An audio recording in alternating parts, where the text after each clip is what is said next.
आज यहाँ पर उपस्थित भक्त सज्जन वृंद और मातृवृंद, हम कल श्रवण कर रहे थे कि किस प्रकार भगवान कृष्ण के प्रश्नों का उत्तर देते हुए नंद महाराज इंद्र पूजा के संबंध में बता रहे हैं कि किस प्रकार परंपरा से ब्रज में ये इंद्र पूजा चली आ रही है और इंद्र के प्रति कृतज्ञता व्यक्त करने के लिए ये लोग ये यज्ञ अनुष्ठान करने जा रहे हैं। तो भगवान कृष्ण ने जब नंद महाराज का ये उत्तर सुना, जो कि शास्त्र सम्मत नहीं है किंतु परंपरा सम्मत है, तो भगवान श्री कृष्ण नंद महाराज और अन्य गुरुजन स्थानीय गोपगणों के सामने ये बोल रहे हैं। तो भगवान कृष्ण का उद्देश्य था कि इंद्र के गर्भ को खंडन करना, इसलिए वो इंद्र की पूजा बंद करना चाहते थे। और दूसरा उद्देश्य था कि अपने प्रिय ब्रजवासी जिनका भगवान कृष्ण के प्रति प्रेम है और भगवान कृष्ण का अपने ब्रजवासियों के प्रति प्रेम है, जिन लोगों को भगवान कृष्ण अपना परिवार के सदस्य मानते हैं, ब्रज भगवान कृष्ण का परिवार है, तो भगवान कृष्ण ये नहीं चाहते थे कि उनके प्रिय भक्तगण किसी देवी देवताओं की पूजा करें, इसको भी वो बंद करना चाहते थे। तो इन दोनों उद्देश्य को लेकर अब भगवान श्री कृष्ण नंद महाराज से कह रहे हैं। कहते हैं कर्मणा जायते जंतु कर्मणैव प्रलीयते। तो भगवान कृष्ण कहते हैं कि आप लोग जो इंद्र की पूजा करने जा रहे हैं, क्योंकि इंद्र वर्षा प्रदान करते हैं, वर्षा से शस्य उत्पादन होता है और आप लोग जीवन धारण करते हैं, और गौएं भी जब प्रचुर परिमाण में घास उगते हैं तो गौएं भी जीवन धारण करती हैं घास से। तो ये इसलिए आप इंद्र की पूजा करना चाह रहे हैं, किंतु वस्तुतः इस संसार में हर व्यक्ति कर्म का अधीन है। तो कर्म के अधीन रहकर व्यक्ति उसका फल प्राप्त करता है। जिसने जो कर्म किया है पूर्व जीवनों में, उस कर्म के फल स्वरूप इस जीवन में उसको फल भोग करना पड़ता है, और कर्म के अनुरूप उसकी मृत्यु भी होती है और पुनः वो दूसरा जन्म ग्रहण करता है। तो ये कर्म के अनुसार सब चल रहा है। तो भगवान इसलिए कहते हैं कर्मणा जायते जंतु, कि जीव अपने अपने कर्मों के अनुसार जन्म ग्रहण करते हैं और अपने अपने कर्म के अनुसार मृत्यु को भी प्राप्त होते हैं। तो सुखं दुखं भयं क्षेमं कर्मण्यैव अभिपद्यते। तो इस संसार में व्यक्ति जो कुछ भी सुख दुख भोग करता है या अपनी सुरक्षा की चिंता करता है, तो ये सब कर्म के अधीन है। जो सुख और दुख ये सब कर्म के अधीन है। यद्यपि हर व्यक्ति संसार में सदा सर्वदा सुख में रहना चाहता है, कोई व्यक्ति संसार में दुखी होना नहीं चाहता। हम दुख को कभी भी निमंत्रण नहीं देते, किंतु बिना निमंत्रण के ये दुख आता है जीवन में। यद्यपि हम सुख चाहते हैं फिर भी दुख आता है। तो भगवान कृष्ण कहते हैं कि ये कर्मों के अनुसार व्यक्ति का अपना अपना कर्म है और उसके अनुसार उसको सुख और दुख भोग करना पड़ता है, उसको वो बदल नहीं सकता। तो अस्ति चेत ईश्वर कश्चित फलरूपी अन्न कर्मणा कर्तारं भजते सोपि नहीं अकर्तु प्रभु ईसा। तो भगवान कृष्ण कहते हैं कि ये जो कर्म यदि अपने आप फल प्रदान नहीं करता है, क्योंकि कर्म के अनुसार दूसरा कोई फल प्रदान करता है, भगवान फल प्रदान करते हैं। तो भगवान कृष्ण कहते हैं कि यदि कोई ईश्वर है जो कर्म का फल प्रदान करता है, तो वो ईश्वर भी ये फल प्रदान करने में स्वतंत्र नहीं है। क्यों स्वतंत्र नहीं है? क्योंकि ईश्वर भी व्यक्ति के कर्म के ऊपर निर्भरशील है। व्यक्ति जब कर्म करेगा तब ईश्वर उसके कर्म के अनुरूप फल देंगे। यदि व्यक्ति कर्म नहीं करेगा तो कैसे फल देंगे? इसका अर्थ है कि वो कर्म के ऊपर निर्भरशील है। ये अलग बात है कि व्यक्ति पाप कर्म करता है या पुण्य कर्म करता है, किंतु उसके अनुरूप उसको फल प्राप्त होता है।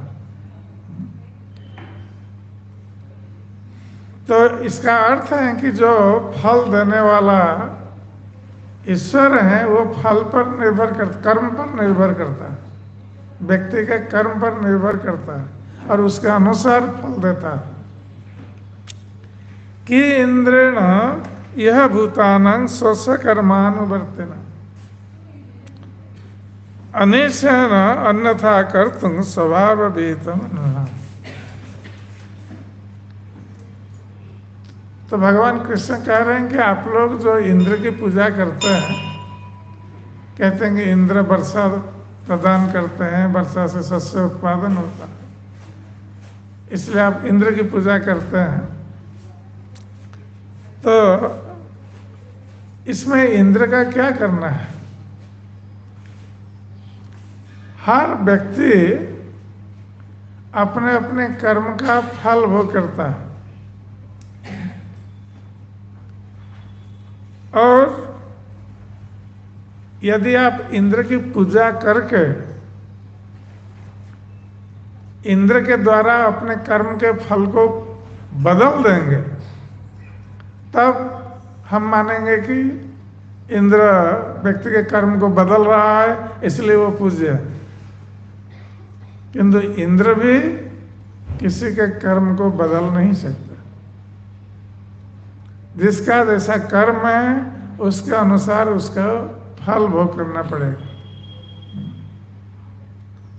तो भगवान कृष्ण ये तर्क दे रहे हैं, ये कर्म मीमांसा का तर्क है।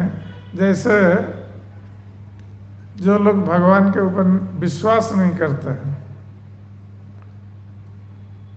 वो नास्तिक होते हैं, वो कर्म पर ही अधिक महत्व देते हैं, भगवान पर महत्व नहीं देते। वे कहते हैं कर्म ही नारायण है, भगवान है, तो कर्म को महत्व देते हैं, वो भगवान को महत्व नहीं देते। तो भगवान उसी दर्शन के बारे में यहाँ बता रहे हैं। जब यद्यपि भगवान कृष्ण जो कह रहे हैं इसको स्वयं मान नहीं रहे, किंतु इंद्र की पूजा बंद करने के लिए वो इस प्रकार तर्क दे रहे हैं। ये हमें ध्यान रखना है।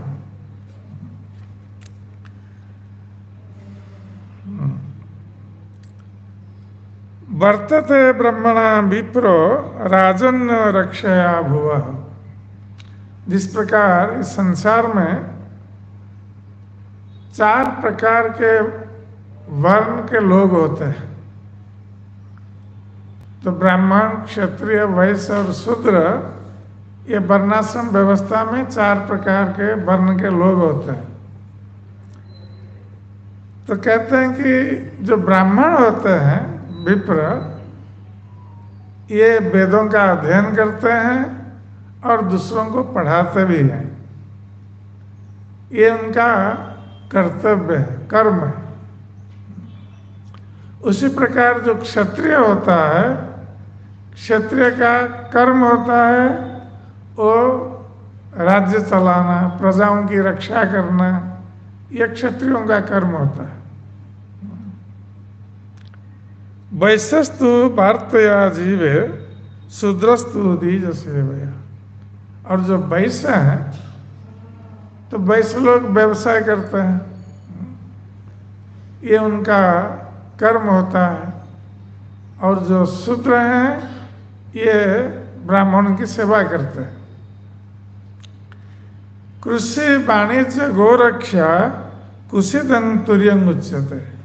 अब भगवान श्री कृष्ण वैश्यों के बारे में बता रहे हैं, क्योंकि नंद महाराज ये वैश्य जाति के थे, इसलिए भगवान कृष्ण वैश्य जाति के बारे में बोल रहे हैं।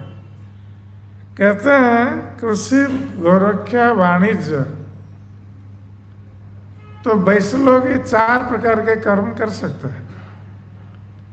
वो कृषि कर सकते हैं, वाणिज्य कर सकते हैं, व्यवसाय कर सकते हैं, गोरक्षा कर सकते हैं, गौओं की रक्षा, जैसे नंद महाराज गोपालन करते थे।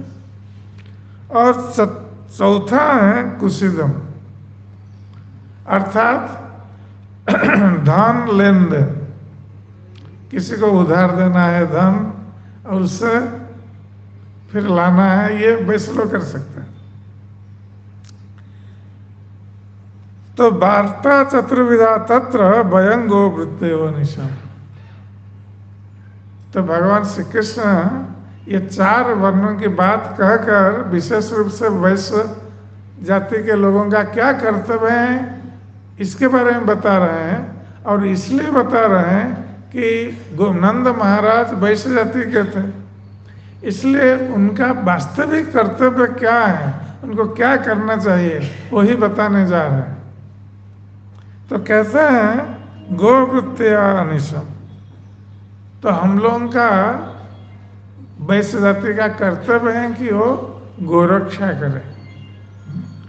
तो हम लोग वैश्य जाति के होने के कारण नंद महाराज से भगवान कृष्ण कह रहे हैं कि गौओं की रक्षा करना ये हमारा प्रथम कर्तव्य है। रजसा चोदिता मेघा वर्षन्ति अंबुनि सर्वत्र। तो भगवान कृष्ण कह रहे हैं नंद महाराज से कि आप लोग इंद्र की पूजा इसलिए करने जा रहे हैं कि इंद्र वर्षा प्रदान करते हैं, किंतु ऐसा तो नहीं है ना कि इंद्र केवल आप लोग इंद्र की पूजा कर रहे हैं और इंद्र केवल ब्रज में ही वर्षा कर रहा है, ऐसा तो नहीं होता है। जब वर्षा होती है, वर्षा सर्वत्र होती है, यहाँ तक कि समुद्र में भी वर्षा होती है, कोई पहाड़ के ऊपर भी वर्षा होती है, जबकि वहाँ आवश्यक नहीं है वर्षा। और ना तो पहाड़ और समुद्र इंद्र की पूजा कर रहे हैं इसलिए वर्षा प्राप्त हो रहा है। तो जो लोग पूजा इंद्र की नहीं करते हैं ये लोग भी वर्षा को प्राप्त होते हैं। तो आप लोग केवल इंद्र वर्षा कर रहा है इसलिए आप उसकी पूजा क्यों कर रहे हैं? तो रजसा चोदिता मेघा वर्षन्ति अंबुनि सर्वत्र। तो वस्तुतः भगवान कृष्ण कहते हैं कि ये जो सृष्टि है ये सृष्टि रजोगुण से होती है। तो इस संसार में प्रकृति के 3 गुण है, सत्व, रज और तम। इन 3 गुणों से ये संसार चलता है। ये माया के 3 गुण हैं। तो रजोगुण से सृष्टि होती है। जैसे ब्रह्मा जी ये रजोगुण के देवता है, और ब्रह्मा जी भगवान कृष्ण के आदेश से ये सृष्टि की क्रिया करते हैं। किंतु पालन करने के लिए सृष्टि का सत्वगुण की आवश्यकता है। रजोगुण में हम सृष्टि कर सकते हैं, किंतु पालन करने के लिए सत्वगुण की आवश्यकता है। तो ये भाग भगवान विष्णु ग्रहण करते हैं। इस संसार का पालन पोषण करने का दायित्व भगवान विष्णु के ऊपर है, क्योंकि वो सत्वगुण के अधिष्ठाता देवता है भगवान। और जब ध्वंस का समय आता है तो सत्व, रज और तमोगुण, ये तमोगुण ध्वंस का प्रतीक है।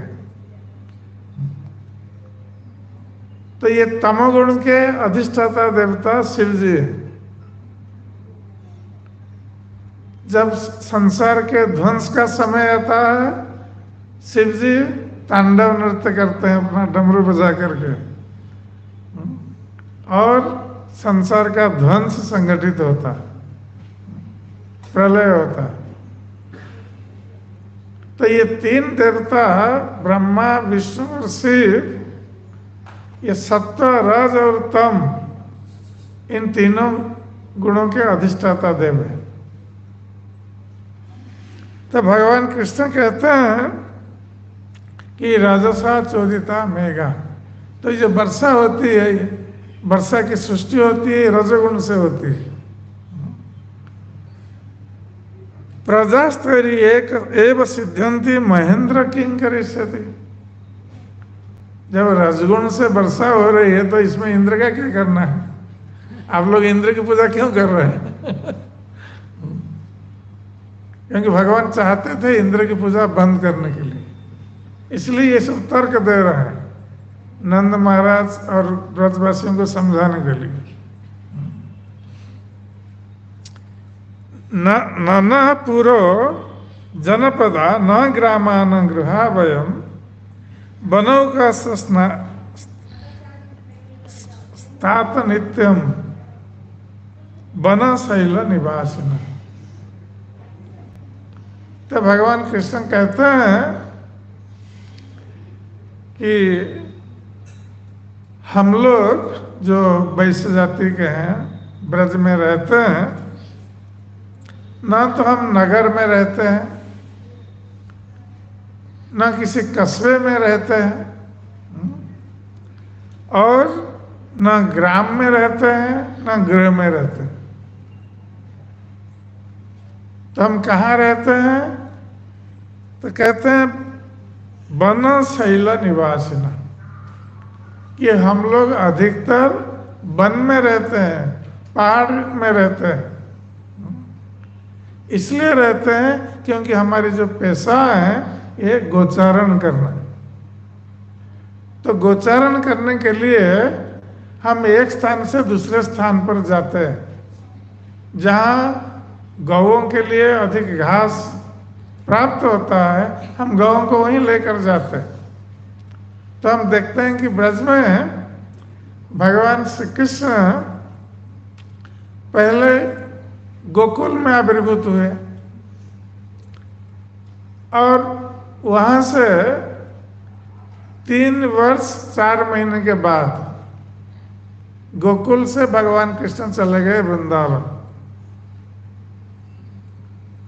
और उसके पश्चात फिर नंदगांव। तो ये स्थान परिवर्तन करते थे। एक तो कंस का भय था कि कंस असुरों को भेज रहा था कृष्ण का वध करने के लिए, और दूसरा उद्देश्य था गौओं के लिए जहाँ अधिक तृण भूमि है, जहाँ अधिक तृण घास उपलब्ध है, वहाँ जाते थे गौओं को लेकर। इसलिए भगवान कृष्ण कहते हैं कि हम तो वन में रहते हैं, वन जंगल में, पहाड़ में रहते हैं। तस्मात् गवं ब्राह्मणानां अदृश्यार भ्यतं मखः।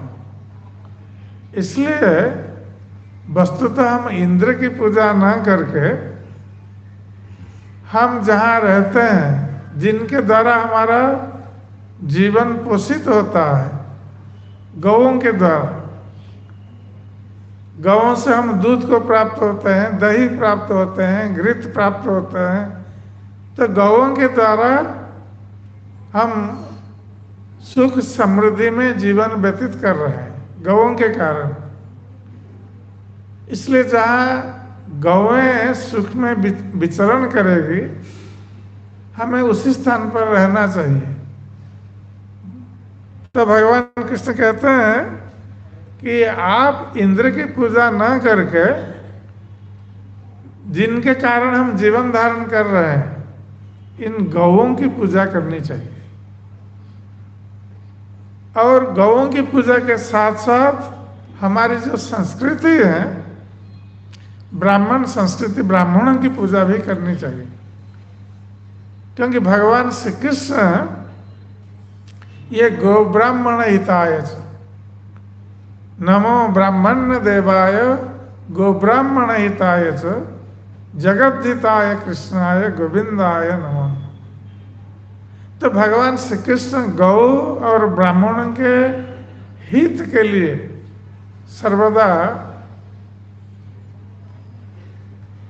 ये अवतरित होते हैं और कार्य करते हैं। क्योंकि संसार में समाज यदि सुखपूर्वक जीवन व्यतीत करना चाहता है, तो उन लोगों को गौओं का पालन करना ये बहुत आवश्यक है। क्योंकि गौओं से हम दूध प्राप्त होते हैं, जिससे हम जीवन धारण कर सकते हैं। जीवन के सारे आवश्यक तत्व दूध से प्राप्त होता है। यदि कोई व्यक्ति जीवन भर कुछ न खाए, केवल दूध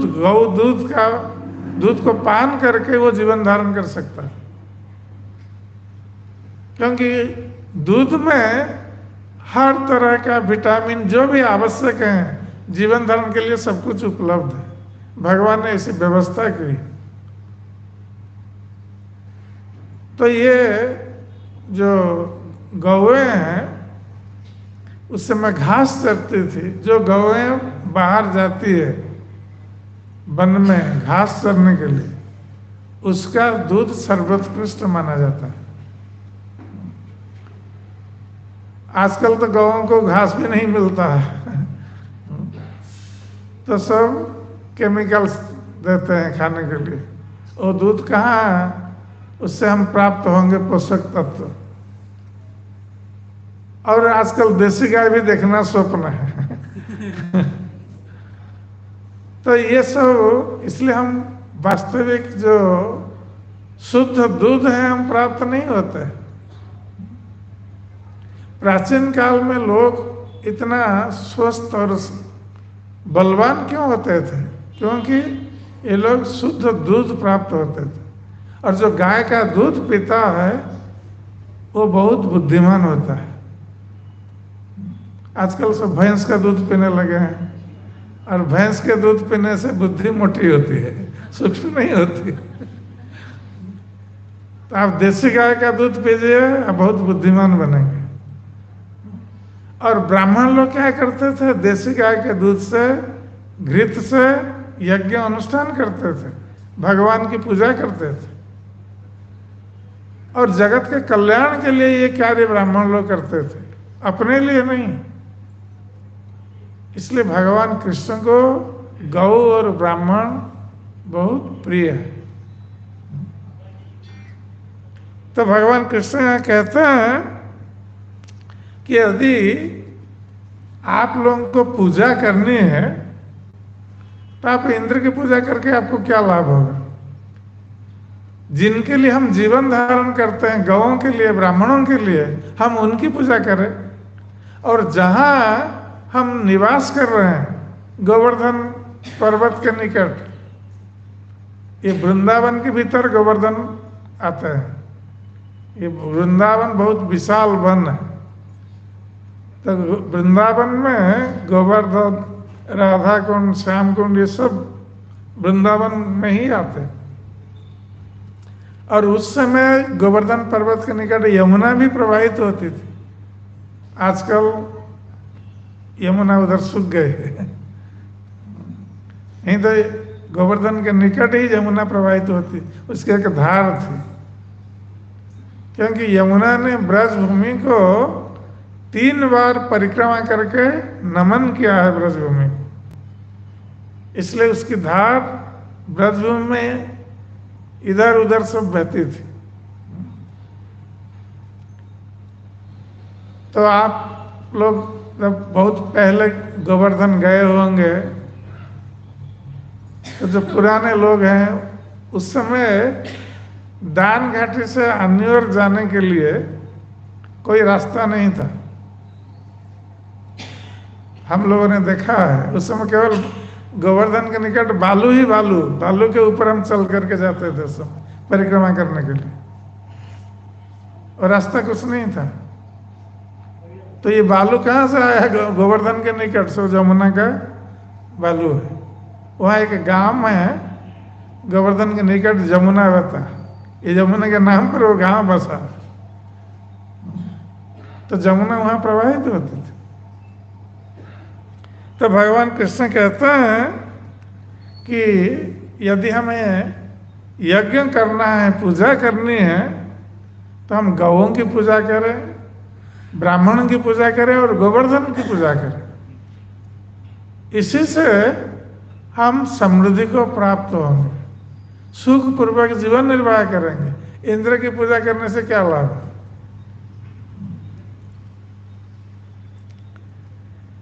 य इंद्र जाग संभारा स्थैर्यं साध्यता मखा। इसलिए आप लोगों ने जितनी भी सामग्रियां एकत्रित की हैं इंद्र की पूजा के लिए, इंद्र यज्ञ के लिए, इन सारे द्रव्यों को आप गौ, ब्राह्मण और गोवर्धन की पूजा करने में इसका उपयोग कीजिए। उन्हीं वस्तुओं से ये कार्य हो जाएगा। तो भगवान कृष्ण ने इस प्रकार सुझाव दिया नंद महाराज को। पच्यंतांग विविधा पाका। तो भगवान कृष्ण अब बता रहे हैं कि कैसे गोवर्धन की पूजा करनी है, क्योंकि ब्रजवासियों को पता नहीं है। पहले तो कभी इन लोगों ने गोवर्धन पूजा नहीं की थी। तो भगवान कृष्ण स्वयं बता रहे हैं कैसे गोवर्धन की पूजा करना है। तो कहते हैं पच्यंतांग विविध पाका, तरह तरह के आप पाक वस्तुओं का रंधन कीजिए, तरह तरह की वस्तु भोग लगाने के लिए बनाइए। इसको 56 भोग बोलते हैं। तो गोवर्धन की पूजा जब होती है 56 भोग लगाते हैं, भोग लगाते हैं। जगन्नाथ जी को भी 56 भोग लगता है। तो ये तरह तरह के व्यंजन प्रस्तुत कीजिए। भगवान कृष्ण ने कहा कि कभी रसपूर्ण शोरबा, सुपांता, पायसादा, खीर आदि बनाइए। उसके बाद तले हुए पापड़ बनाइए, चावल, दाल, पकवान, गर्म पकवान और पुड़ियाँ बनाइए, सब्जियाँ, तरह तरह की सब्जियाँ बनाइए। और जो भी दूध से उत्पन्न, दूध घृत से उत्पन्न जो द्रव्य प्रस्तुत किया जा सकता है, ये सब बनाई। ये गोवर्धन ब्राह्मण और गौों की पूजा के लिए ये सब प्रस्तुत कीजिए, तरह तरह के व्यंजन। हुयंतं अग्नय सम्यक ब्राह्मण ही ब्रह्मवादी भी। और ये गोवर्धन की पूजा जब आप लोग करेंगे तो उस समय यहाँ यज्ञ अनुष्ठान भी होना चाहिए। जैसे इंद्र यज्ञ करने जा रहे थे तो भगवान कृष्ण ने कहा कि गोवर्धन की पूजा के लिए भी यज्ञ अनुष्ठान कीजिए। यदि भगवान कृष्ण कहते कि यज्ञ की आवश्यकता नहीं है तो ब्रजवासी लोग सोचते कि ये क्या, कौन सी पूजा है ये बताया, इसमें यज्ञ वज्ञ कुछ नहीं है, हम तो इंद्र की पूजा करते थे, यज्ञ करते थे। तो भगवान ने कहा कि नहीं, वो जो यज्ञ सामग्री आप लोगों ने एकत्रित की है सामग्रियाँ, ये सब गोवर्धन की पूजा में और गोवर्धन को संतुष्ट करने के लिए यज्ञ में लगाइए और ब्राह्मणों को बुलाइए। जो वेदज्ञ ब्राह्मण हैं उनको बुलाइए यज्ञ करने के लिए। तो वस्तुतः जब कभी भी हम अनुष्ठान करते हैं तो ब्राह्मणों को बुलाकर यज्ञ आदि करते हैं। और यज्ञ का उद्देश्य क्या होता है? भगवान विष्णु को संतुष्ट करना। इसलिए भगवत गीता में भगवान कृष्ण कहते हैं, भोक्तारं यज्ञ तपसम सर्वलोक महेश्वरम सुहृदं सर्वभूतानां ज्ञात्वा मां शांति मृच्छति। तो जीवन में यदि कोई शांति प्राप्त करना चाहता है तो व्यक्ति को भगवान कृष्ण को सभी के भोक्ता के रूप में मानना आवश्यक है। क्योंकि हम अपने को भोक्ता मानते हैं इसलिए हम शांति को प्राप्त नहीं हो पाते। किंतु जब हम भगवान कृष्ण को भोक्ता मानेंगे, सारे यज्ञ और तपस्या का भोक्ता, अर्थात सारा यज्ञ और तपस्या भगवान कृष्ण को संतुष्ट करने के लिए किया जाए। जब हम व्रत उपवास आदि रखते हैं, लोग तरह तरह की देवी देवताओं को प्रसन्न करने के लिए व्रत उपवास रखते हैं, किंतु जहाँ तक भगवान कृष्ण को प्रसन्न करने के लिए व्रत उपवास की बात आती है वो नहीं करते। किंतु भगवान कृष्ण कहते हैं मैं ही भोक्ता हूँ सारे यज्ञ और तपस्याओं का। इसलिए यदि हमें कुछ व्रत उपवास आदि रखना है तो हमें कृष्ण के लिए रखना चाहिए, तब हम जीवन में शांति और सुख को प्राप्त हो सकते हैं। तो यहाँ पर भगवान श्री कृष्ण गोवर्धन की पूजा करने के लिए इसलिए कह रहे हैं क्योंकि गोवर्धन भगवान कृष्ण के विस्तार रूप है। कृष्ण से अभिन्न है गोवर्धन। भगवान ने ही, कृष्ण ने ही गोवर्धन पर्वत को अपने शरीर से विस्तार किया। अपने वाम स्कंद से गोवर्धन जी प्रकट हुए थे गोलक वृंदावन में। इसलिए गोवर्धन पर्वत और भगवान कृष्ण में कोई अंतर नहीं है। तो भगवान कृष्ण कहते हैं कि वेदज्ञ ब्राह्मणगण आए और अग्नि का आवाहन करें। तो अग्नि का आवाहन कैसे? हम लोग तो दिया सलाई लाते हैं और अग्नि जलाते हैं, किंतु प्राचीन काल में जब यज्ञ अनुष्ठान होता था तो अग्नि को आह्वान किया जाता था ब्राह्मण के द्वारा। जो वेदज्ञ ब्राह्मण हैं वो जानते हैं अग्नि को कैसे आह्वान किया जाता है, और उनके मंत्र पाठ से अग्नि स्वयं प्रज्वलित होती थी अग्निकुंड में। तो वो ब्राह्मणों के मंत्रों की परीक्षा होती थी।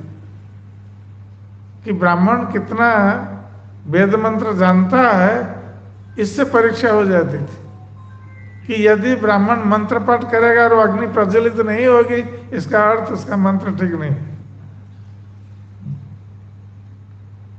तो भगवान कृष्ण कहते हैं कि ब्राह्मणों को, वेदज्ञ ब्राह्मणों को बुलाए, वो अग्नि को आवाहन करेंगे मंत्र के द्वारा।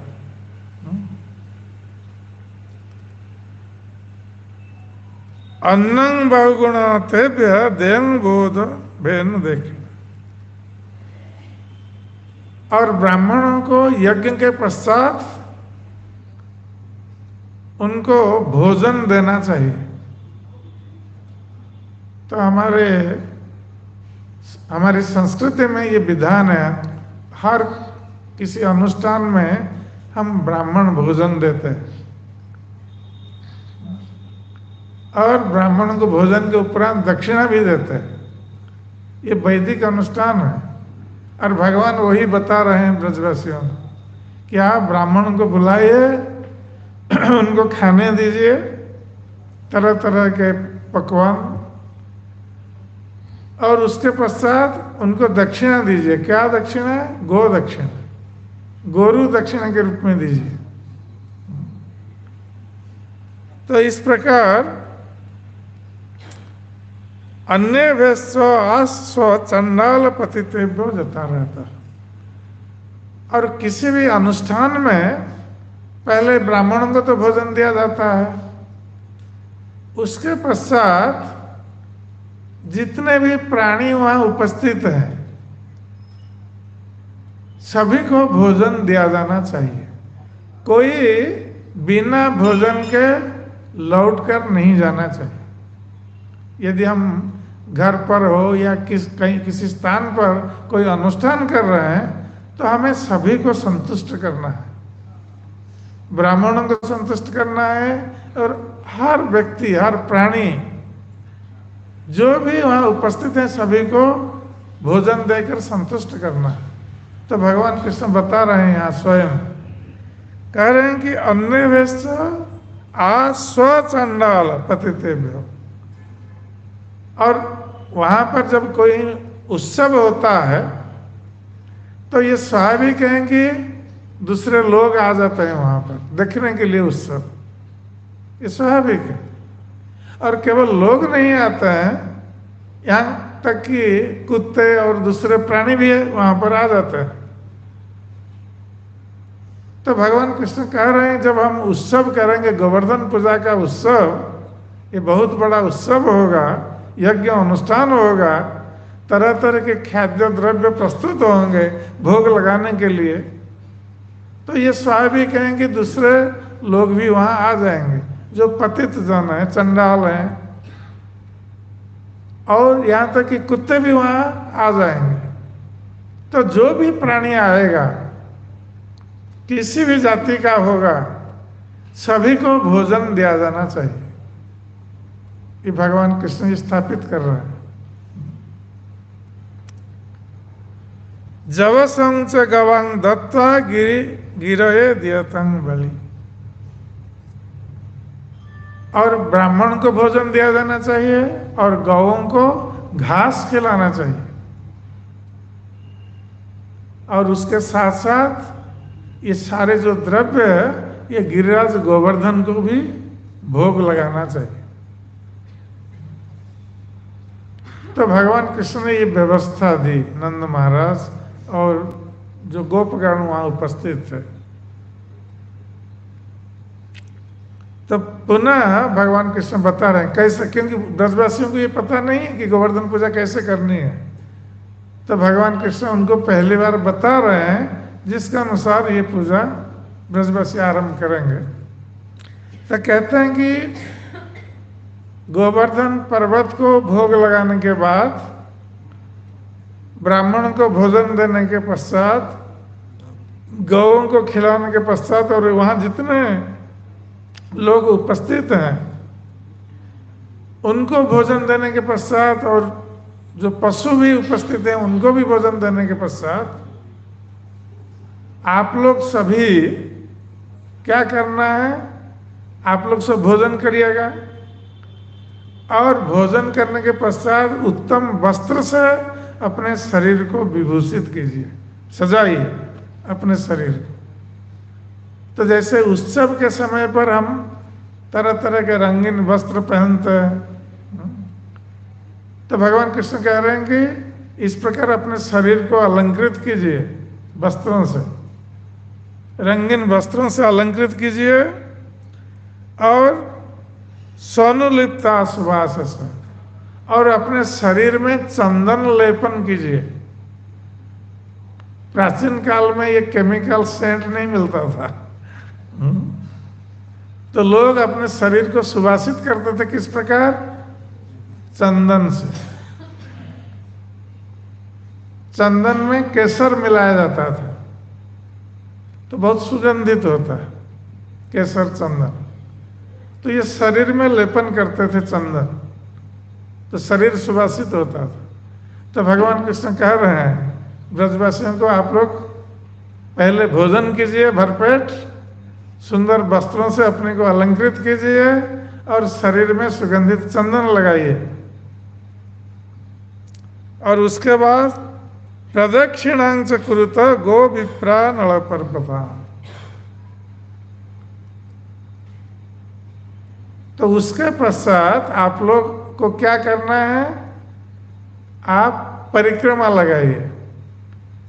किन की परिक्रमा करेंगे? पहले तो गौओं की परिक्रमा करेंगे, क्योंकि गोवर्धन पूजा के दिन गौ पूजा भी होती है। पहले हम गौओं की पूजा करते हैं, गौओं की परिक्रमा करते हैं, उसके बाद गोवर्धन की पूजा करते हैं। तो भगवान ने ये रीति स्थापित की है। तो गौओं की पूजा कीजिए और गौओं की परिक्रमा लगाइए। उसके बाद विप्र ब्राह्मणों की परिक्रमा कीजिए और यज्ञ अग्नि की भी परिक्रमा कीजिए। उसके पश्चात गोवर्धन पर्वत की परिक्रमा कीजिए। तो भगवान ने बता दिया नंद महाराज कि किस प्रकार ये गोवर्धन पूजा का अनुष्ठान करना है। तो उसके पश्चात अंत में कह रहे हैं, एतन मम मतंग तात क्रियतं यदि रोचते। हे पिता, ये मेरा मत है, मैं जो कह रहा हूं ये मेरा मत है, और यदि मेरा मत आपको प्रिय लगे तो आप इसका अनुष्ठान कर सकते हैं। इसका अर्थ है कि भगवान कृष्ण बाध्य नहीं कर रहे हैं नंद महाराज कि नहीं आपको ये करना है, ये नहीं कर रहे हैं। कह रहे हैं कि आपको यदि ये प्रिय लगे मेरी बात तो आप इसका अनुष्ठान कर सकते हैं, किंतु ये अनुष्ठान इस प्रकार होना है। अयंगो ब्राह्मण दृशं मयं च दयित मख।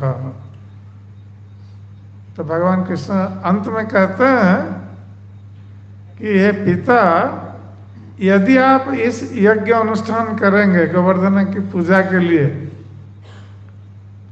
तो ये गौओं के लिए भी प्रिय है, ब्राह्मणों के लिए भी प्रिय है, और गोवर्धन पर्वत का भी प्रिय है, और मेरा भी प्रिय है।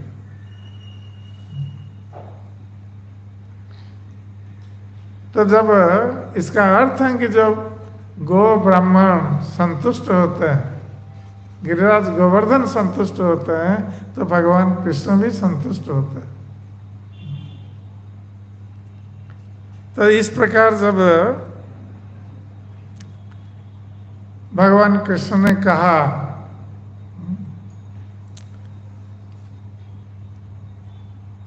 उसके पश्चात भगवान कृष्ण ने के आदेश के अनुसार ये ब्रजवासी लोग सब राजी हो गए। क्यों राजी हुए? क्योंकि कृष्ण उनके प्रिय थे। और भगवान कृष्ण ब्रजवासियों के प्रिय थे, नंद महाराज के प्रिय थे, इसलिए भगवान कृष्ण जिसमें संतुष्ट होंगे वो उसी को करना चाहते थे। ये कृष्ण को असंतुष्ट करना नहीं चाहते थे ब्रजवासी। यही ब्रजवासियों की भक्ति की विशेषता, क्योंकि जीवन में हम सदा सर्वदा अपने को संतुष्ट करना चाहते हैं। हम जिसमें संतुष्ट होंगे हम वही करेंगे, हम दूसरों को संतुष्ट करने के लिए नहीं करते। किंतु ब्रजवासी लोग ये कृष्ण को अपना प्रिय मानते थे और कृष्ण किस प्रकार संतुष्ट होंगे इसके लिए वो सब कुछ करने के लिए प्रस्तुत थे। यहाँ तक कि ब्रजवासी लोग अपना प्राण देने के लिए भी प्रस्तुत थे कृष्ण के लिए। यही उनके प्रेम की विशेषता है, ब्रजवासियों के प्रेम की विशेषता है। तो जब भगवान कृष्ण ने इस प्रकार कहा और नंद महाराज और सारे ब्रजवासी राजी हो गए तुरंत। तो यहाँ पर यह देखना है कि कई सालों से जो परंपरा चली आ रही थी, इंद्र पूजा की परंपरा, एक 7 वर्ष के बालक का अभिनय कर रहे थे भगवान कृष्ण। उनके कहने पर ब्रजवासियों ने उस परंपरा को जलांजलि दे दिया,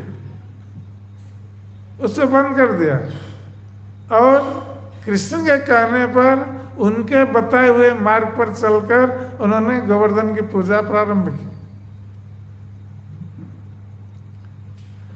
तो जब ब्रजवासी लोग राजी हो गए गोवर्धन की पूजा करने के लिए, तो जो भी द्रव्य एकत्रित किए हुए थे इंद्र की पूजा करने के लिए, उन सारे द्रव्यों को लगाया गोवर्धन पूजा में। तो तरह तरह के द्रव्य पकवान आदि प्रस्तुत किए गए गिरिराज गोवर्धन को भोग लगाने के लिए। यज्ञ अनुष्ठान समापन हुआ, गौओं को घास खिलाया गया। तो जब भोग लगाया गया गिरिराज गोवर्धन को, तो ये गिरिराज जी की तो तलहटी है, ये सब चारों ओर विभिन्न प्रकार भोग द्रव्य से ये चारों ओर भरा हुआ था। और ब्रजवासी लोग कृष्ण के निर्देशन में ये उत्सव अनुष्ठान कर रहे थे, तो भगवान कृष्ण उनके साथ थे। और भगवान कृष्ण ने ये भी कहा था कि जो व्यक्ति ऐसो व जानतो मर्त्यान काम रूपी बनो कसह। तो भगवान कृष्ण ने ब्रजवासियों को सतर्क कर दिया था कि ये जो गोवर्धन है ये काम रूपी है, ये अपनी इच्छा के अनुसार रूप धारण कर सकता है। भगवान कृष्ण ने ब्रजवासियों को बताया, हंति ही अस्मै, तो इनकी जो अवमानना करता है, गोवर्धन की पूजा या गोवर्धन की जो अवमानना करता है, तो ये गोवर्धन पर्वत क्या करते हैं, ये अपनी इच्छा अनुसार रूप धारण करके उस व्यक्ति का वध कर देते हैं। तो इच्छानुसार रूप क्या है कि इच्छानुसार कभी सांप का रूप धारण कर लिया, कोई जंगली जानवर का रूप धारण कर लिया, और इस प्रकार रूप धारण करके वो आक्रमण करते हैं उस व्यक्ति के ऊपर जो उनकी अवमानना करता है। गिरिराज गोवर्धन की पूजा नहीं करता है, अवहेलना करता है, तो भगवान कृष्ण ने सतर्क कर दिया था ब्रजवासियों इसके संबंध में। तो ब्रजवासियों ने भगवान कृष्ण के बताए हुए मार्ग पर चलकर उन्होंने तरह तरह के द्रव्य प्रस्तुत किए भोग लगाने के लिए। यज्ञ अनुष्ठान हुआ, ब्राह्मणगण वेद मंत्र उच्चारण करने लगे और गौओं की पूजा हुई, गौओं को घास खिलाया गया। तो जब गोवर्धन को भोग लगा रहे थे ब्रजवासी लोग सब एकत्रित थे और ब्राह्मणगण वेद मंत्र उच्चारण कर रहे थे, तरह तरह के वाद्य बज रहे थे, एक उत्सव का वातावरण था, यज्ञ अनुष्ठान हो रहा था, कई सारे लोग सब एकत्रित हुए थे और भगवान कृष्ण भी ब्रजवासियों के साथ वहां खड़े थे। और उस समय वो 7 साल के आयु के थे भगवान कृष्ण। तो उस समय ब्रजवासियों को विश्वास दिलाने के लिए, क्योंकि भगवान कृष्ण के कहने पर ब्रजवासी लोग गोवर्धन की पूजा कर रहे हैं और अभी तक गिरिराज गोवर्धन को एक साधारण पहाड़ मानकर आए थे ब्रजवासी, किंतु भगवान कृष्ण अब कह रहे हैं उनको उनकी पूजा करने के लिए गिरिराज गोवर्धन की। तो जब ये भोग लगा रहे थे तो उसी समय गिरिराज गोवर्धन एक विराट रूप धारण करके प्रकट हो गए पर्वत के ऊपर, रूप धारण करके प्रकट हो गए। और भगवान कृष्ण इधर ब्रजवासियों के साथ हैं, उधर विराट रूप धारण करके प्रकट हुए हैं पर्वत के ऊपर। तो भगवान कृष्ण ने कहा ब्रजवासियों से कि आप लोग इतने सालों से परंपरा से इंद्र की पूजा करते आए हैं, तो इंद्र कभी आया था आपकी पूजा ग्रहण करने के लिए? तो ब्रजवासियों ने कहा नहीं, इंद्र को तो हमने कभी देखा ही नहीं। तो भगवान कृष्ण ने कहा कि देखो, तुम लोग पहली बार गिरिराज गोवर्धन की पूजा कर रहे हो और तुम्हारी पूजा को ग्रहण करने के लिए गिरिराज गोवर्धन अब स्वयं प्रकट हो गए।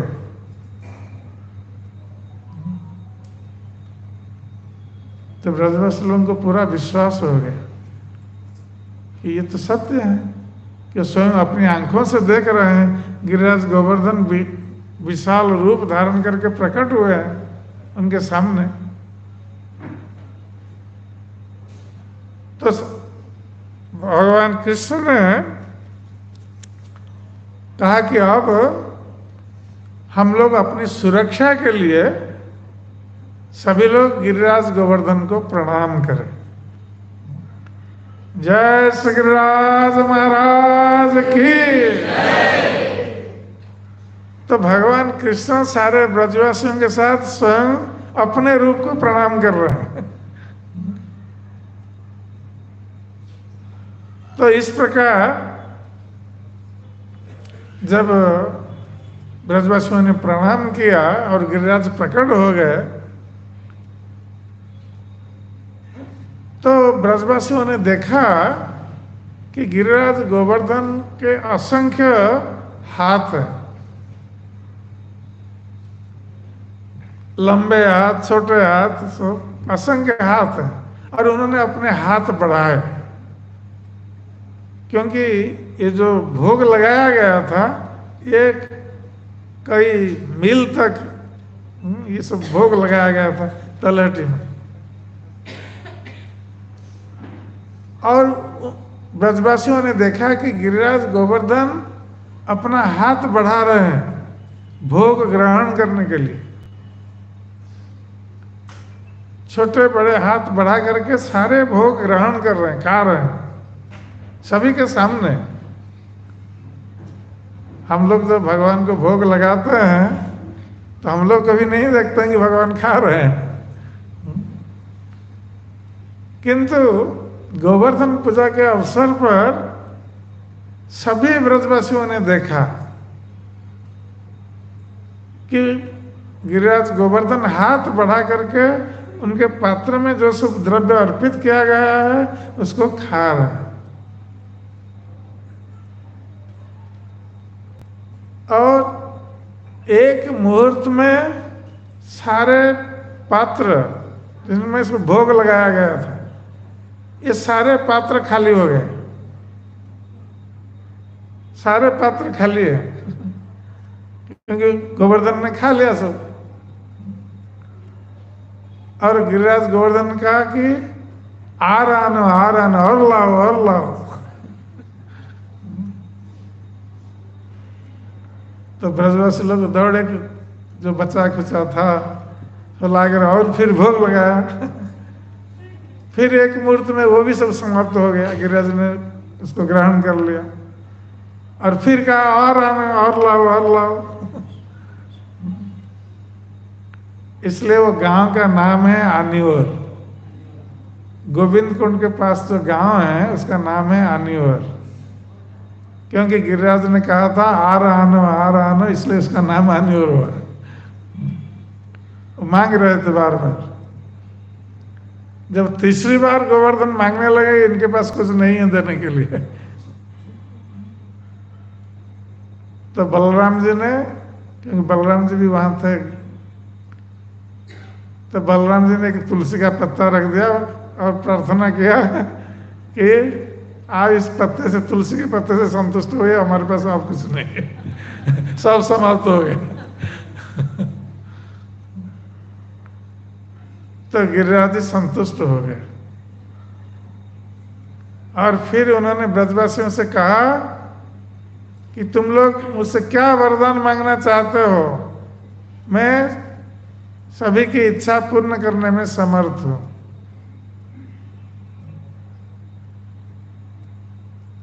तो इसलिए आजकल हम देखते हैं कि सब गिरिराज की परिक्रमा करते हैं, लाखों लोग, क्योंकि जो कोई गिरिराज की परिक्रमा करेगा, उनकी पूजा करेगा, गिरिराज सभी की इच्छा को पूर्ण कर देते हैं। इसलिए लाखों लोग परिक्रमा लगाते हैं साल भर। तो ये भगवान कृष्ण ने ये प्रारंभ किया था, ये अनुष्ठान। तो गिरिराज गोवर्धन ने कहा था कि जो मेरी पूजा करेगा उसकी कामनाएं पूर्ण हो जाए, और जो नहीं करेगा उसका हम किसी रूप धारण करके, जानवर का रूप, हम उसका वध भी कर सकते हैं। तो गिरिराज गोवर्धन जो स्वयं भगवान कृष्ण है, इस प्रकार वो ब्रजवासियों को वरदान देते हुए फिर अप्रकट हो गए वहां पर।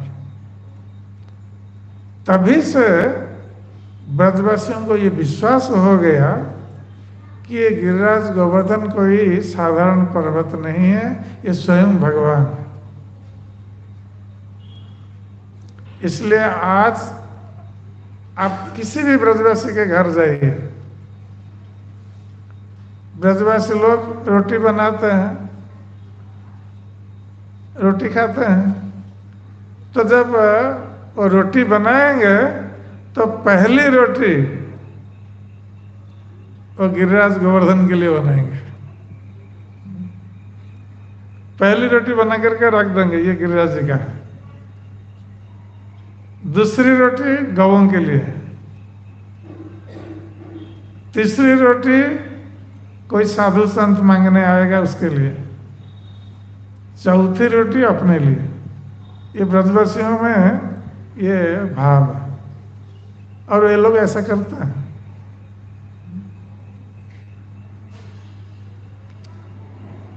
तो उसके पश्चात जब गोवर्धन पूजा का उत्सव अनुष्ठित हो गया तो सारे ब्रजवासी अपने गौओं को सामने रखकर ये गोवर्धन की परिक्रमा करने निकले। ब्राह्मणगण वेद पाठ कर रहे थे, मंत्र उच्चारण कर रहे थे, और ब्रज की स्त्रियां बैलगाड़ी में बैठकर ये लोग परिक्रमा कर रही थी और भगवान कृष्ण की लीलाओं का गान कर रही थी। जब परिक्रमा कर रही थी तो कृष्ण की लीलाओं का गान कर रही थी। तो ये परिक्रमा की विधि है कि परिक्रमा करते समय हम कृष्ण की परिक्रमा कर रहे हैं। गोवर्धन की परिक्रमा, ये कृष्ण की परिक्रमा। तो उस समय परिक्रमा के समय हमें या तो भगवान का नाम जप करना चाहिए या भगवान का स्मरण करते हुए, भगवान का लीलागान करते हुए परिक्रमा लगानी चाहिए। आजकल बहुत सारे लोग आते हैं परिक्रमा करने, इधर तो परिक्रमा लगाते हैं किंतु अपने घर को भूल नहीं पाते हैं। घर की सारी बातें रास्ते में जाते हुए बातचीत करते हुए चलते हैं। और कहीं खाने की दुकान पड़ गई तो वहां बैठकर खाना भी चालू कर देते हैं परिक्रमा के भीतर।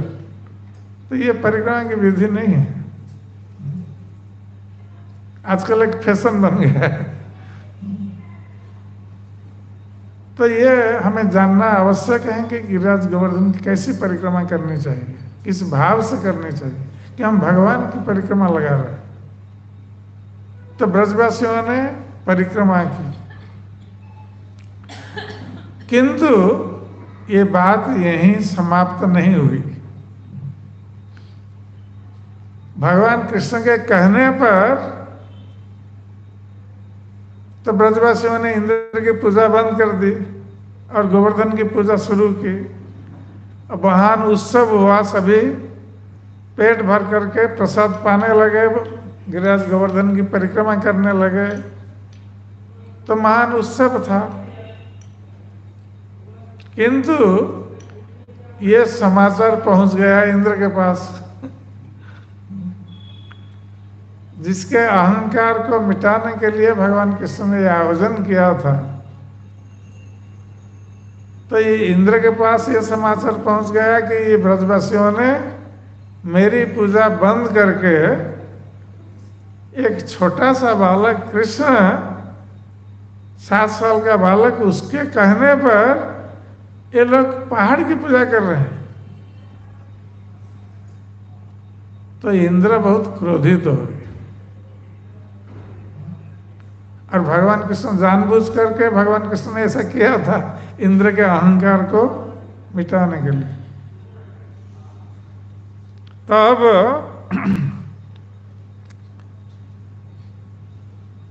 इंद्र जब इनको समाचार मिला कि ऐसा ऐसा हुआ है, उनकी पूजा बंद हो गई है, तो इंद्र में तो अहंकार था ही।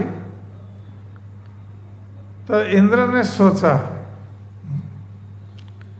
कि अहो श्रीमद महात्म्य गोपानं काननो गोसा। तो इंद्र ने सोचा कि ये गोपगण ये जंगल में रहते हैं और इनमें अहंकार हो गया है। जंगल में रहते हैं किंतु इनमें अहंकार हो गया है कि इनको बहुत धन प्राप्त है, और धन के अहंकार से उन लोगों ने कृष्ण मर्त्यं उपाश्रित्य जे चक्रु देवहेलनम। जो कृष्ण एक बालक है, मनुष्य बालक, ये लोग उसकी बात सुनते हैं, उसकी पूजा करते हैं और देवताओं की अवहेलना कर रहे हैं, ये जंगल में रहने वाले गोपगण। तो इंद्र स्वयं अहंकारी है, किंतु वो ब्रजवासियों में अहंकार देख रहा है। तो अहंकारी व्यक्ति का ये स्वभाव होता है, वो अपने को अहंकारी नहीं मानता है, वो दूसरों को अहंकारी मानता है।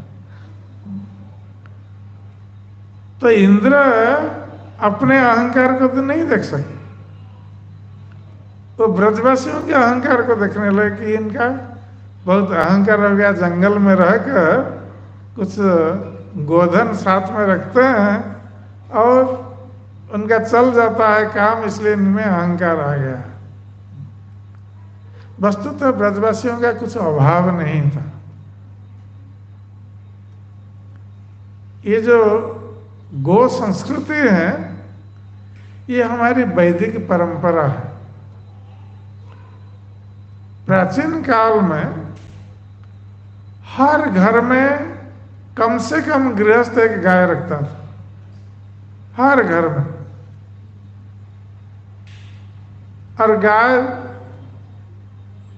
गांव में कोई रखवाला होता था गौों का, वो लेकर जाता था गौों को जंगल में, सुबह जाएंगे और शाम को लौट करके आता था, तो भरपेट घास खा के आती थी गौएं।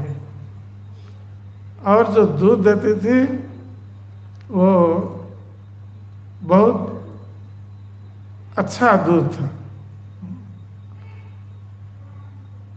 और उसी से लोगों का भरण पोषण हो जाता था। और ब्रज में क्योंकि गौ संस्कृति थी, इसलिए ब्रज में कुछ अभाव नहीं था।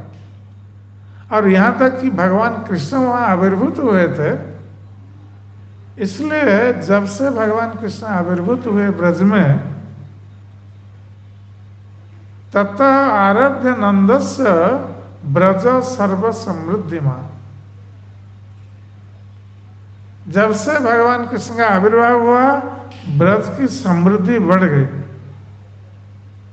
धन धान्य से ब्रज भर गया। तो ब्रजवासी में कुछ अभाव नहीं था, क्योंकि वहां लक्ष्मी देवी स्वयं निवास कर रहे थे। हरेर निवासात्म गुणे रमा क्रीडन अभून। क्योंकि भगवान हरि वहां निवास कर रहे थे ब्रज में, इसलिए रमा देवी लक्ष्मी देवी का वो नित्य निवास स्थान बन गया ब्रज में, इसलिए वहां कुछ अभाव नहीं था। तो इंद्र कह रहे हैं कि ये कृष्ण जो एक साधारण बालक है, मनुष्य बालक, ये ब्रजवासी उसकी उपासना करते हैं, किंतु देवताओं की अवहेलना कर रहे हैं। तो ये ठीक नहीं है, इंद्र सोच रहे। अब कृष्ण के कहने पर ब्रजवासी लोगों ने इंद्र की पूजा बंद कर दी है, इसलिए इंद्र ने कृष्ण को गाली देना प्रारंभ कर दिया क्योंकि उनके कारण इंद्र की पूजा बंद हो गई। तो इंद्र कह रहे हैं कि बाचालं बाली संस्तब्ध अज्ञं पंडित माने। तो इंद्र कह रहे हैं कि ये जो कृष्ण है ये बाचाल है, बहुत बोलने वाला है। यह बालिश जो एक साधारण बालक है। तो इंद्र जो भी गाली दे रहे हैं कृष्ण के लिए, वस्तुतः श्रीधर स्वामी कहते हैं कि इंद्र की गाली को सरस्वती देवी ने प्रशंसा में बदल दी, कि इंद्र जो भी कह रहे थे ये सब कृष्ण की प्रशंसा, वस्तुतः प्रकारांत में कृष्ण की प्रशंसा कर रहे थे, परोक्ष में कृष्ण की प्रशंसा कर रहे थे। तो सरस्वती देवी ने ऐसा अर्थ किया। तो कहते हैं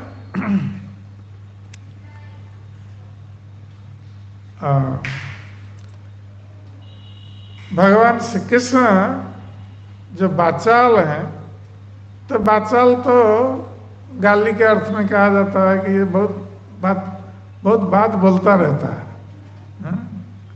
लोगों को लोग बोलते हैं।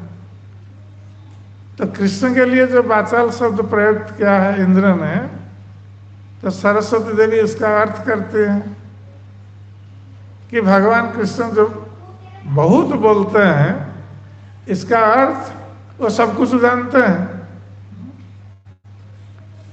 इसलिए बोलते हैं, क्योंकि सारा ज्ञान भगवान कृष्ण से ही आया है। कृष्ण के समान कोई बोल नहीं सकता।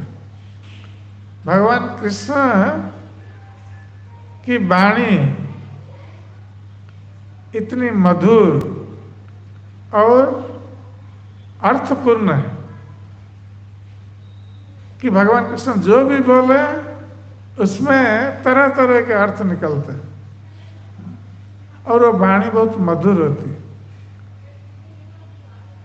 तो भगवान कृष्ण इस प्रकार वाचाल बोलने वाले हैं, और 42 एक बालक का अभिनय कर रहे हैं, जबकि वो स्वयं भगवान है, कोई साधारण मनुष्य बालक नहीं है, फिर भी बालक का अभिनय कर रहे हैं।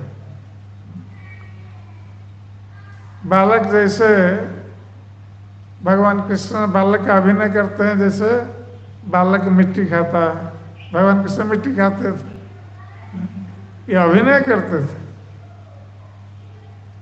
और कभी रोते थे। तो ये सब मनुष्य की तरह अभिनय करते थे, जबकि वो स्वयं भगवान, क्योंकि मनुष्य की लीला कर रहे थे। और इस प्रकार लोग उनको समझ नहीं पाते थे कि ये स्वयं भगवान है। उनकी लीला को देखकर लोग मोहित हो जाते थे, इसलिए भगवान कृष्ण को नटवर कहा गया। जो नट श्रेष्ठ है, जो अभिनय करने में श्रेष्ठ है, उनके समान कोई अभिनय नहीं कर सकता। तो पुनः कहते हैं कि स्तब्धम, स्तब्ध उसको कहा जाता है जो उद्धत है, जो बड़ों के सामने बोलने लगता है, बड़ों को नहीं मानता है, उसको उद्धत कहा जाता है। तो भगवान कृष्ण ने नंद महाराज के सामने बोला था ये बात, इंद्र की पूजा बंद कर दी थी और गोवर्धन पूजा शुरू करने के लिए कहा था। तो इंद्र इसलिए उनको उद्धत कह रहे हैं, किंतु सरस्वती देवी इसका अर्थ कर रही है कि वस्तुतः कृष्ण इतने बड़े हैं कि उनके सामने सभी छोटे हैं।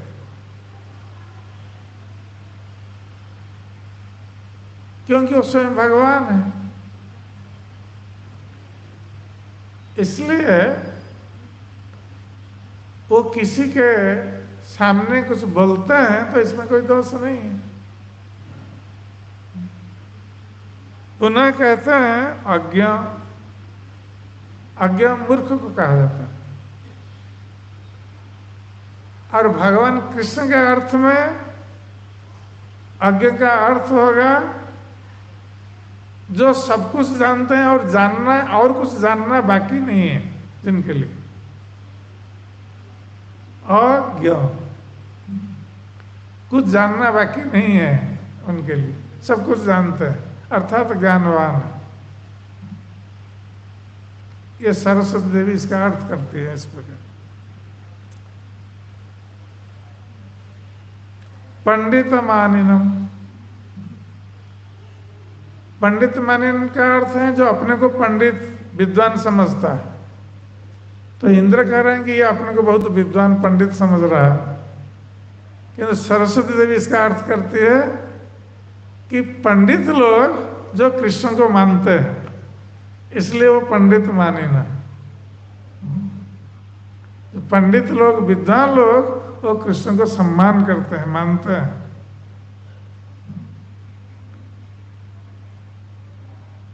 तो वस्तुतः वही ज्ञानी है, वही विद्वान है जो भगवान कृष्ण को जानता है। यदि कृष्ण को कोई नहीं जानता है, चाहे वो भौतिक दृष्टि से कितना बड़ा विद्वान क्यों ना हो, वो अज्ञ है, मूर्ख है। तो सरस्वती देवी इस प्रकार अर्थ कर रही है, कृष्णं मर्त्यं उपाश्रित्य गोपमय चक्र अप्रियम। तो इंद्र कह रहे हैं कि ये ब्रजवासी लोग, जो कृष्ण एक साधारण मनुष्य बालक हैं, उसकी पूजा कर रहे हैं, उसकी शरण में गए हैं और मेरी पूजा उन लोगों ने बंद कर दी। इसलिए यह जो कार्य है, इन गोपों ने मेरे लिए अप्रिय कार्य किया, ये प्रिय कार्य नहीं किया। तो इस प्रकार तो इंद्र कह रहे हैं अब वो एक्शन में आएंगे, कार्य करके दिखाएंगे कि ब्रजवासियों ने मेरी पूजा बंद कर दी है, तो उसके बदले इंद्र कैसे ब्रजवासियों के ऊपर अब अत्याचार करने जा रहे हैं।